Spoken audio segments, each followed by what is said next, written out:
Hi, and welcome back to Hey Doc, What's Up? We're doing this little expose on the research that led into this whole controversy of whether or not women's hormone replacement was good versus not good, and whether its intent showed the reality. In other words, was this good research or bad research? So the first study that we actually discussed was the landmark or hallmark study called Women's Health Initiative, still called the Hallmark Research Study for hormone and hormone replacement for women in this country, but you can make your own judgment. I call this not so good research. It is got a lot of problems with it, and it is not looking at all forms of available hormone replacement. In fact, completely did not look at bioidentical hormone replacement. So I consider it not only not good research, but bad research. The second research that we looked at then was the British response to the American response on the hormones of Women's Health Initiative, which were the Premarin and Prempro, and the fact that the European research could only look at breast cancer. They did not do the cardiovascular. So the British did a very nice counter study in their British Medical Journal to show that there was a benefit to not only cardiovascular but also to longevity with women taking human-based bioidentical hormone, and Premarin and Prempro were not even a part of that study. So now we have a controversy. Is hormone good for you? Is hormone bad for you? Well, the last study that I considered relevant that came out was then the KEEPS trial, and that's an early intervention study with looking at estrogen and progesterone that was done in this country. So an American study. They only looked at 700 and some women, not enough, they felt, to be able to address cardiovascular versus breast cancer outcomes. So they instead called it a quality of life study. Can hormones impact quality of life for women if they're taking human-based bioidentical hormone? And so that focus on quality of life, their end result showed many favorable effects of hormone. Now, whoa, wait a minute. Let me say that one more time. This is American researchers saying there were many favorable effects on taking human-based bioidentical hormone. That's the exact opposite of what they said in the Women's Health Initiative. So let's take a closer look. What were these quality of life parameters? Well, they looked at 7, as a matter of fact. So what they found is that there was actually a decrease in many of the menopausal symptoms, the traditional symptoms that women think about: hot flashes, night sweats. Bioidentical hormone basically knocked most of those symptoms down well enough that women consider this a considerable increase or positive in their quality of life. Second parameter is they looked at lipids.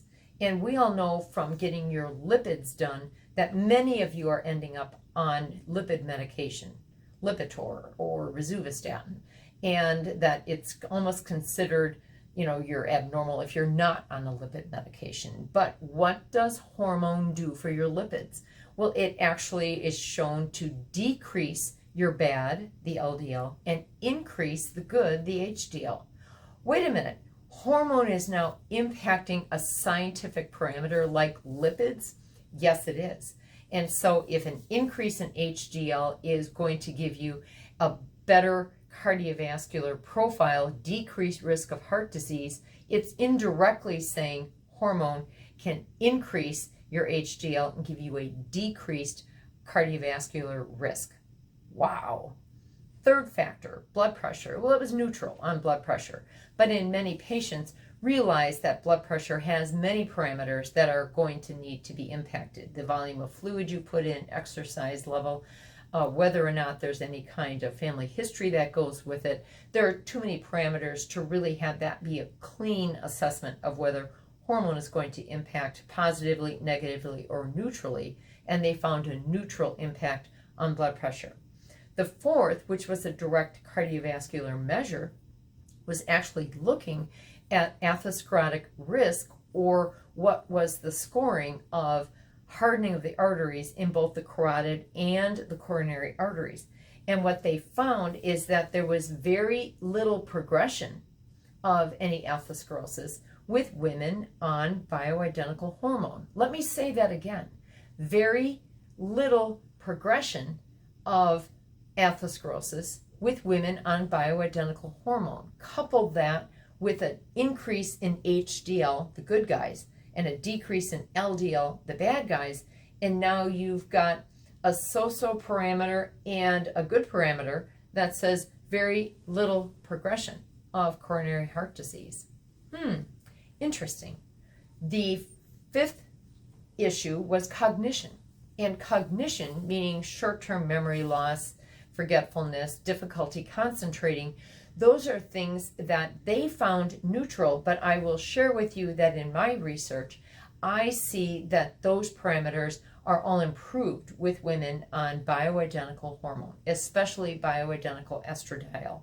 So, but in their study, they're at least calling it neutral for cognition. Another area that was looked at was mammography, and did bioidentical hormone have a positive, negative, or neutral impact on mammography? Well, they did find whether it was oral or whether it was by a topical estradiol application that you had some increase in density, but not an increase in actual abnormality that was found on mammography. So an increase in density was found. The last parameter is actually on mood and sexual functioning. Was there an improvement in libido and performance? Was there an improvement in mood? And this was probably one of the most striking quality of life factors that was found to have a strong positive and a strong increase in quality of life. And these are many of the factors that women are looking for. The first parameter, decrease in hot flash and night sweats, and then an increase in your mood and an improvement in your sexual function. So taking only those parameters, that is a definite increase in quality of life with human-based bioidentical hormone. But this KEEPS trial kind of gets lost in the medical shuffle of physicians talking to their patients. They kind of talk about Women's Health Initiative and all the negatives of Women's Health Initiative, but kind of forget to tell patients that human-based bioidentical hormone wasn't even looked at in the Women's Health Initiative. And why is that such a landmark study then, when a large amount of the medication that is really supposed to be there to help us wasn't even studied? And that the artificial and the horse-based hormone was what was studied. That's not the only medication that's available to women. So women, you are being disserviced. You are not getting the whole story. And so if you want the whole story, realize that some of this and all of this information in much more detail is actually in my book, which is called Full Bloom. And Full Bloom was written for what I call us. This is for the 40, 50, 60, 70, and beyond patient who needs more discriminating information about what is the reality of hormone replacement. What does it mean? The research is better described in more detail in this book. So this is on Amazon. It's on my website, which is rhm.care/VJ Monblock MD. So if you're looking for a little deeper story that you want to tell or more information than what you hear at your doctor's office, then check out Full Bloom. Or stay tuned for more on Hey Doc, What's Up?